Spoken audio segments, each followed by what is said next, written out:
깁니다만 오늘 다 정리해서 끝마치려고 합니다. 우선 이 시는 고라 자손의 시 마스길이라고 표현됐는데 시대는 히스기야 왕 시대인 것으로 생각이 됩니다. 히스기야 왕 때에 저 북쪽에 있는 아수르라고 하는 나라가 북쪽 이스라엘을 침략해서 완전히 멸망시켰죠. 그리고는 남쪽 유다까지 공격을 해서 남쪽 유다의 다른 지역들은 다 이제 빼앗겼고 예루살렘 성 하나만 남아있는 상태에 있었습니다.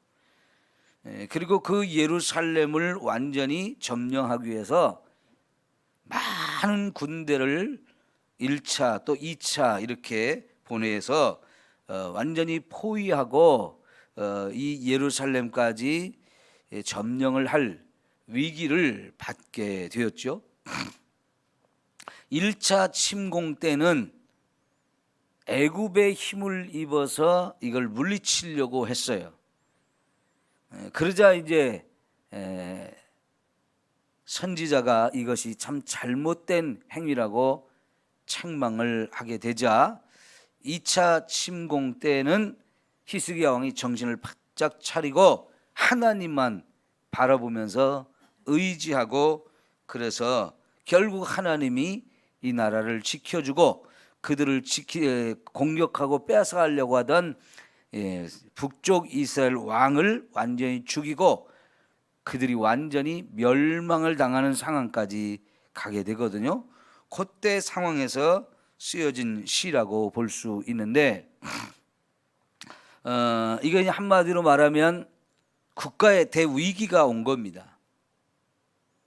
예전에 우리나라도 남과 북이 전쟁이 일어났을 때 너무나 짧은 시간 안에 우리나라가 완전히 무너졌죠. 결국은 대통령이 부산으로 피난을 가게 되어지고 백성들도 다 보따리를 짊어지고 막 부산으로 남쪽으로 다 이렇게 피난을 가게 됐는데 낙동강을 중심으로 해서 그 남쪽 거기만 남고 나머지는 다 뺏겼었잖아요. 그죠? 그러니까 지금 북쪽 이스라엘 다 멸망당하고 남쪽 이스라엘까지 예루살렘만 하나만 남아있는 국가적인 위기입니다. 이 위기의 때에 이들이 이걸 살아날 수 있는 길은 사람의 힘과 방법으로는 도저히 안 된다 해가지고 하나님만 의지하고 하나님만 바라보면서 함께 모여서 오직 하나님께 기도하고 은혜를 구하는 가운데 하나님이 정말 그 기도를 들어 응답하시는 이 놀라운 역사를 허락해 주신 거거든요. 지금도 우리가 이 코로나 바이러스로 인해서 얼마나 힘들고 어렵습니까? 3만 명 이상 지금 나오고 있죠, 하루에. 최고로 많이 나오는 지금 그런 상황이 되었는데 이때야말로 온 나라가 함께 하나님의 은혜를 구하며 기도해야 이 문제가 해결되어질 줄 믿습니다. 저와 여러분, 코로나로 인해서 국가에서는 자꾸 모이지 마라 이렇게 하지만 그래도 새벽에 저와 여러분이 이렇게 함께 모여서 기도하는 것은 이때야말로 우리들의 기도가 더욱 절실하게 필요하기 때문에 이렇게 해야만 이 문제가 해결되어질 줄 믿습니다. 자, 이런 마음을 가지고 내용들을 전체적으로 살펴보면 특별히 여러분 1절부터 보면 우리가 주어예요. 우리 조상들 또 뭐 우리에게 뭐 이런 식으로 우리라고 하는 단어가 상당히 많이 나오는데 4절 보면 하나님이여 주는 나의 왕이시다. 그러죠? 그리고 또 6절, 5절은 우리로 시작하고 6절은 나는 내 활을 의지하지 아니할 것이다. 내 칼이 나를 구원하지 못하리로다 하면서 다시 나라는 단어로 시작을 하고요. 그리고 7절부터 또 우리란 말로 시작해요. 쭉 내려가 가지고 15절, 16절은 다시 나라는 말로 이렇게 쓰여져 있고 17절 이하는 전체가 또 우리란 말로 되어 있는데요. 나와 우리는 분명히 다르죠. 왜 이렇게 되어졌을까요?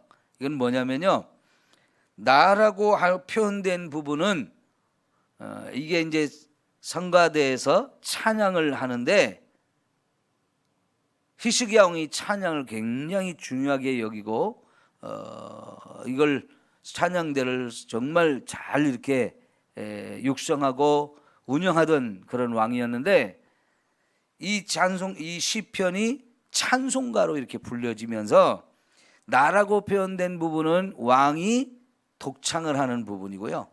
그 다음에 나머지 부분은 백성들이 합창하는 부분으로 우리가 이해를 하시면 되겠고요. 이게 전체적으로 이제 세 부분으로 나눌 수 있는데 1절부터 8절까지는 과거를 회상하면서 과거에 하나님이 우리에게 베풀으신 은혜, 구원 이런 것들을 고백하면서 하나님 우리를 구원해 주세요 이렇게 요청하는 거고요. 이제 9절부터 16절까지는 두 번째 부분으로서 이게 현재 상황이에요. 현재 우리가 당하고 있는 여러 가지 어려움과 고난인데 그게 이제 아수르라는 나라가 쳐들어와서 온 나라가 지금 풍전등화 같은 위기의 상황에 처해 있고 너무나 많은 조롱과 무시와 멸시, 그리고 이 예루살렘 말고 다른 데서 살고 있었던 백성들이 이미 포로로 사로잡혀간 그런 일까지도 있는 거죠. 그렇게 너무 이제 힘들고 어려운 이 상황을 표현하고 있고 17절부터 마지막 절까지는 그런 상황에서도 우리의 미래는 얼마 되지 않아서 빠른 시일 안에 하나님이 우리를 구원해 주실 것이라는 믿음을 고백하고 있어요.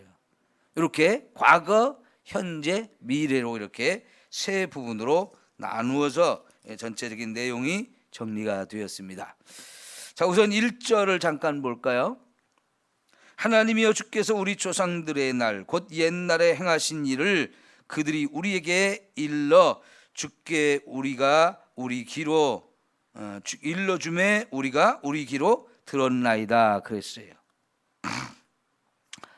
과거에 하나님께서 우리 조상들에게 베풀어 주었던 많은 은혜의 이야기들을 우리 조상들로부터 우리가 귀로 들어서 알게 되었다는 얘기를 하죠. 여러분, 이게 유대인들한테는 무지무지하게 중요한 거예요. 하나님께서는 이스라엘 백성들을 애굽에서 구원해내는 어마어마한 사건, 그리고 가나안 땅에 살고 있는 그 죄인들을 다 전멸시키고 그곳에 이스라엘 백성들을 들여보내서 하나님 나라를 세워주셨죠. 이런 사건들을 하나님께서 후손들에게 자꾸 가르치라고 얘기를 했어요. 그래서 예를 들면 그 요단강을 건너면서 요단강을 하나님이 물을 멈추게 해가지고 이스라엘 백성들을 마른 땅으로 건너게 해주셨잖아요. 그럴 때 여러분은 어떻게 하라고 했냐면 요단강 가운데에도 돌을 쌓아서 기념을 하게 하고 그 요단강 안에서 주운 돌을 지파별로 하나씩 들고 나와서 건너편 요단강을 건너간 그곳의 강변에다가 돌을 쌓아서 기념비를 세우고 이거를 후손들에게 자꾸 가르쳐 주라고 얘기하죠. 그런 것처럼 이렇게 중요한 사건들과 중요한 일들을 하나님 행하신 놀라운 일들을 반드시 후손들에게 가르치라고 그래요. 그리고 모세가 이런 이야기들을 다 책으로 기록해 가지고 그 책을 써놨으니 이제 이 책을 가지고 후손들에게 자꾸 가르치라고 그러죠. 집 안에 앉았을 때나 누워 있을 때나 집을 나와서 밖을 걸어갈 때도 자녀들에게 끊임없이 이 말씀을 가르치라고 얘기하는데 이거를 가르쳐서 한마디로 정리하면 신앙을 전수하라는 거예요. 자녀들에게 신앙을 전수하라는 거예요. 그래서 유대인들은요, 자기들의 역사, 그 역사가 결국은 하나님이 자기들을 구원하고 축복하고 돌보신 역사잖아요. 그런 역사들을 입에서 입으로 자녀들에게 끊임없이 가르쳐주고 또 하고 또 하고 계속 반복해서 이거를 가르쳐주는 이런 전통을 가진 민족이다 보니까요, 그들은 보지 않아도, 성경을 보지 않아도 그냥 머릿속으로 다 기억을 하는 거예요. 그리고 기억하는 것으로 끝나지 않고 끊임없이 자녀들에게 앉거나 일어나거나 뭐 누우거나 길을 걸어갈 때나 계속해서 말씀을 얼마나 열심히 가르쳤는지, 유대인들이 정말 잘한 것이 바로 자녀들에게 신앙을 전수하는 거였어요. 우리 교회가 60년 이제 다 돼가는데, 여러분, 우리 교회는 자녀들에게 신앙을 전수하는 일이 성공했을까요? 실패했을까요? 안타깝게도 우리 교회는 자녀들에게 우리 성도님들이 신앙을 전수하는 일에 성공적이지 못했다는 생각이 들어요. 제가 다른 많은 교회에서도 목회를 해보았을 때 우리 교회가 특별히 신앙 전수가 좀 부족했어요. 이 정도 60년 역사면요, 우리 교회에서 목회자가 많이 나오고 사모가 많이 나왔어야 돼요. 그게 안 됐다는 얘기는 우리 교회가 그만큼 은혜가 좀 부족했다는 얘기고요, 우리 성도님들이 자녀들을 신앙으로 양육하는 일이 심히 부족했다는 얘기예요. 실제로 우리가 현실적으로 봤을 때 우리 자녀들이 우리 교회에서 신앙생활하는 그 숫자가 얼마 되지 않잖아요.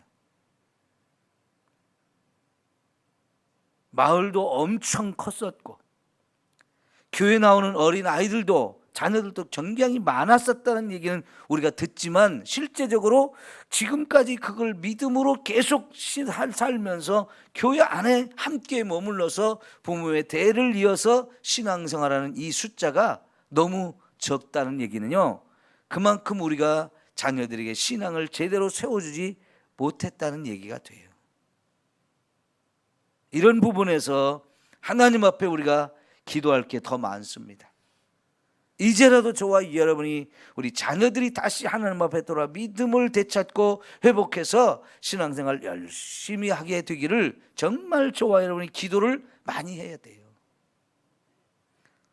저와 여러분이 새벽마다 와서 기도하는 가장 중요한 이유가 아마 여러분 모두에게 그것이 제일 중요한 기도 제목이 될 텐데, 여러분, 이 기도가 시간이 좀 많이 걸려도 반드시 우리가 포기하지 않고 끝까지 해야 할 기도이고, 여러분 생전에 자녀들이 아직 하나님께 돌아오지 않는다 할지라도 유언으로라도 여러분 자녀들에게 꼭 예수를 믿어야 된다는 것을 전해 주시면 그 결과는 반드시 아름다운 열매로 맺어지게 되어질 줄 믿습니다.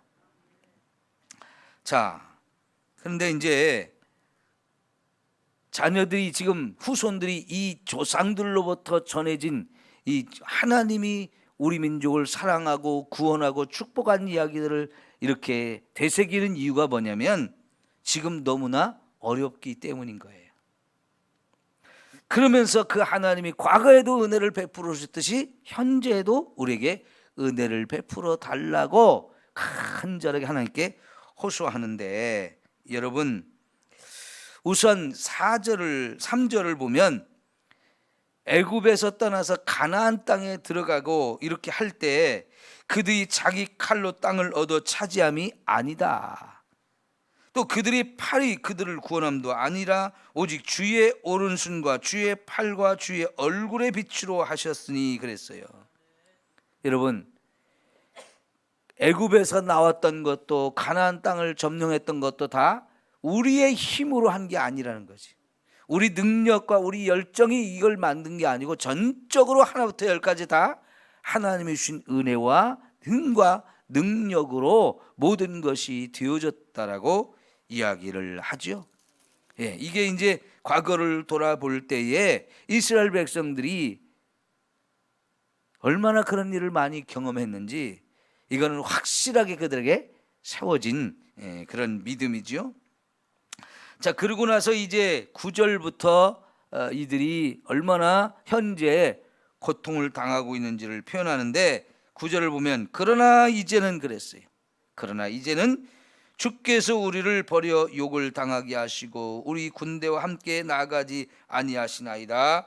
주께서 우리를 대적들에게 돌아서게 하시니 우리를 미워하는 자가 자기를 위하여 탈취하였나이다. 주께서 우리를 잡아먹힐 양처럼 그들에게 넘겨주시고 여러 민족 중에 우리를 흩으셨나이다. 주께서 우리 주의 백성을 헐값으로 파시며 그들을 판값으로 이익을 얻지 못하셨나이다 하면서 지금은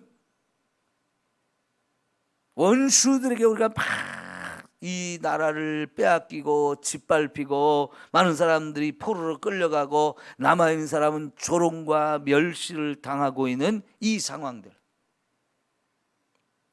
여러분, 아수르 왕이 보낸 이 군대나 그 군대 장관들이 편지를 써서 왕을, 히스기야 왕을 조롱하거나 아니면 밖에서 큰 소리로, 성 밖에서 막 큰 소리로 떠들어 가지고 성 안에 있는 백성들을 다 막 모욕하고 두려워하게 만들고 이렇게 했던 상황들이 있잖아요.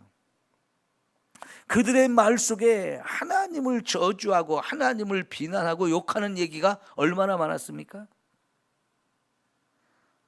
너희가 하나님을 의지하는데 그 하나님이 너희들을 살려줬느냐? 너희들을 지켜줬느냐? 봐라, 우리가 얼마나 더 강한지. 우리나라가 지금까지 여기까지 공격하면서 얼마나 많은 나라를 멸망시키고 얼마나 많은 나라를 빼앗았는지 너희들 알잖아. 우리가 믿는 하나님이 더 센 신이다 하면서 유대인들이 믿는 하나님을 얼마나 조롱했는지 몰라요. 그 편지를 히스기야 왕이 가지고 성전에 들어가서 딱 펼쳐놓고 하나님 보시지요? 들으셨죠? 하면서 빨리 우리를 좀 구원해 달라고 얼마나 눈물로 호소했어요. 그리고 요 왕이 베옷을 입고 성벽 위로 이렇게 다니면서 백성들에게 정말 우리가 이런 때에 하나님만 의지하자. 하나님이 우리를 구원해 주실 것이다. 얼마나 그 백성들을 한 마음으로 모아가지고 하나님께 이 은혜를 구하려고 얼마나 애를 썼어요. 그러니까 온 백성이 왕과 함께 마음을 가지고 다 해서 하나님 앞에 호소하고 있는 내용이 바로 이 44편이라고 볼 수 있어요. 그리고 나서 이제 19절부터 현재는 이렇게 힘들고 어렵지만 빠른 시일 내 하나님이 우리 미래에 우리를 구원해 주실 것이라는 확신을 가지고 지금 기도를 하고 있는 거죠. 자, 19절 17절부터 볼까요? 이 모든 일이 우리에게 임하였으나 우리가 주를 잊지 아니하며 주의 언약을 어기지 아니하였나이다. 우리의 마음은 위축되지 아니하고 우리 걸음도 주의 길을 떠나지 아니하였나이다. 주께서 우리를 승냥이의 처소에 밀어넣으시고 우리를 사망의 그늘로 덮으셨나이다. 우리가 우리 하나님의 이름을 잊어버리거나 우리 손을 이방신에게 향하여 폈다면 하나님이 이를 알아내지 아니하셨으리까? 무릇 주는 마음의 비밀을 아시나이다. 우리가 종일 주를 위하여 죽임을 당하게 되며 도살할 양같이 여김을 받았나이다. 주여 깨소서, 어찌하여 주무시나이까? 일어나시고 우리를 영원히 버리지 마소서 하면서 여러분, 주님이 빨리 깨셔서 우리를 구원해 달라고 요청하는 거죠. 여러분, 하나님이 결국 이 기도를 들으셨죠. 그리고는 그 어마어마한 나라 아수르라고 하는 엄청난 그 힘을 가진 나라를 하나님이 그 밤에요, 이 아수르 18만 5천 명의 대군이요 다 전멸당하게 하셨어요. 하나님이 그냥 다 죽이셨어요. 어떤 군대를 동원하지 않고 하나님의 힘으로 하룻밤에 18만 5천이나 되는 그 많은 아수르 군대를 다 전멸시키고 왕이 그 소식을 듣고 도망을 갔는데, 자기 나라로 도망갔는데 자기 나라 안에 가서 왕실에 들어갔을 때 자식들이 왕을 칼로 죽이는 이런 비극이 일어나고 결국 그 나라가 한순간에 망해버렸어요. 여러분, 이 아수르라는 나라는 세계 역사 가운데 제국이라는 걸 처음 만들었던 나라예요. 제국은 수많은 나라를 점령해서 큰 나라를 만든 나라거든요. 그것도 한순간에 어마어마한 힘을 가지고 너무나 빠른 시간에 그렇게 막 어마어마하게 일어났던 나라인데, 이 사람들이 그 힘을 가지고 북쪽 이스라엘과 남쪽 유대, 하나님의 백성, 하나님 나라를 공격했다가 마지막 그 예루살렘 하나 남겨놓고 이것만 멸망시키면 된다 했는데, 마지막 남은 그 예루살렘 멸망시키려다가 오히려 자기 나라가 멸망당하는 그런 꼴이 됐는데, 이걸 세상이 어떻게 이해가 되겠습니까?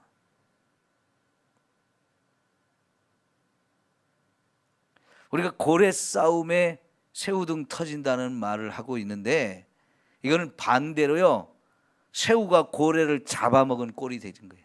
우리가 배보다 배꼽이 더 크다고 그러죠. 새우가 고래를 잡아먹은 꼴이 되어진 거예요. 새우 잡아먹으려고 하다가 고래가 등이 터진 꼴이 되어버렸어요. 이게 하나님만이 하실 수 있는 일인 줄 믿습니다.